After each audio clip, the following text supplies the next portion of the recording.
Bago tayo magpatuloy, huwag kalimutang mag-subscribe sa aking channel.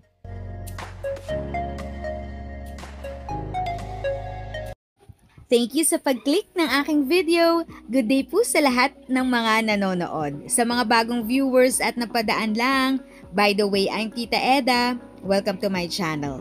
Ang channel na maghahatid sa iyo ng dagdag kaalaman tungkol sa government services, bagong mga balita at informative videos na galing sa legit na resources. Mag-subscribe na para updated ka. SSS nakatakdang ilabas ang 13th month pension para sa 2025 sa Disyembre.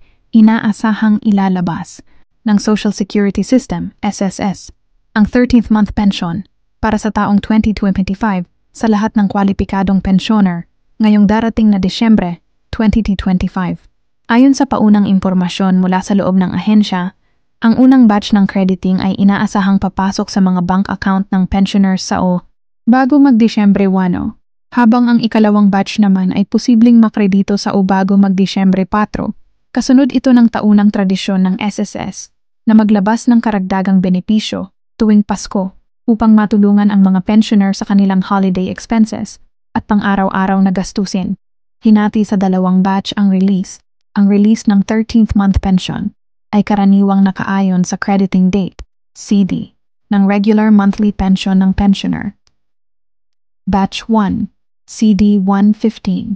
Inaasahang release December 1, 2025. Batch 2, CD 16 to 30. Inaasahang release December 4, 2025. Bagamat maaaring magiba ng bahagya ang eksaktong petsa, depende sa bank processing. Target ng SSS na mailsagawa ang crediting ng mas maaga upang matiyak na matatanggap agad ng mga pensioner ang kanilang benepisyo. Sino ang makakatanggap ng 13th month pension? Otomatikong tatanggap ng 13th month benefit ang lahat ng nasa ilalim ng sumusunod na kategorya: retirement pensioners, disability pensioners, survivor o death pensioners. Kasama rito ang mga pensioner na tumatanggap ng buwanang pensyon alinsunod sa Social Security Act. Ang 13th month pension ay katumbas ng isang buwang regular monthly pension na kanilang natatanggap. Paano ilalabas ang 13th month pension? Ipinaliwanag ng SSS na ang proseso ng pagpapalabas ay dadaan sa 1. Paglipat ng pondo mula sa SSS patungo sa Development Bank of the Philippines, DBP. Ang DBP ang pangunahing partner bank ng SSS para sa bulk crediting. 2. Pagkatapos nito ay idadaan ang crediting sa Land Bank of the Philippines, Land Bank. PesoNet participating banks, accredited non-PesoNet banks, e-wallets or remittance centers, kung applicable. Check delivery para sa piling pensioners. 3. Automatic crediting sa kani-kanilang bank account o payment channel ng pensioner.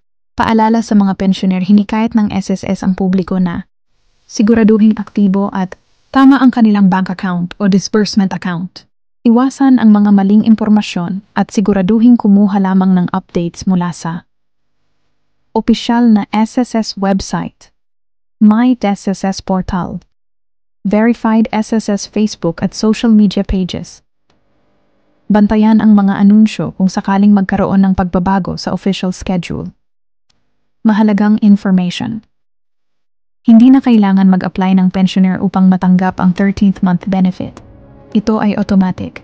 At kung magkaroon ng delay sa crediting, maaaring dahil sa bank clearing time, incorrect account details, o holiday on weekend adjustments.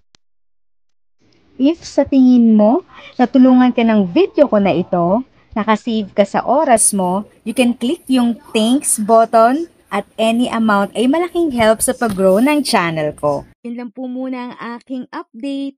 Sana ay nakatulong na dagdag kaalaman ang aking shinare today. Ang goal ng aking channel ay mag-create ng awareness. Kung ganitong mga topic ang gusto mo, panoorin mo ang mga videos ko na ito.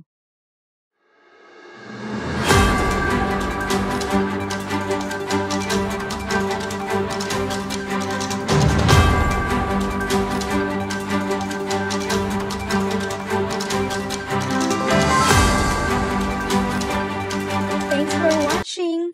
Kung may kapamilya, kaibigan o kakilala sa tingin mo ay magiging interesado sa video, please share or tag sila sa comment section. At syempre, if nagustuhan mo ang video, i-like mo na ito at subscribe ka na din.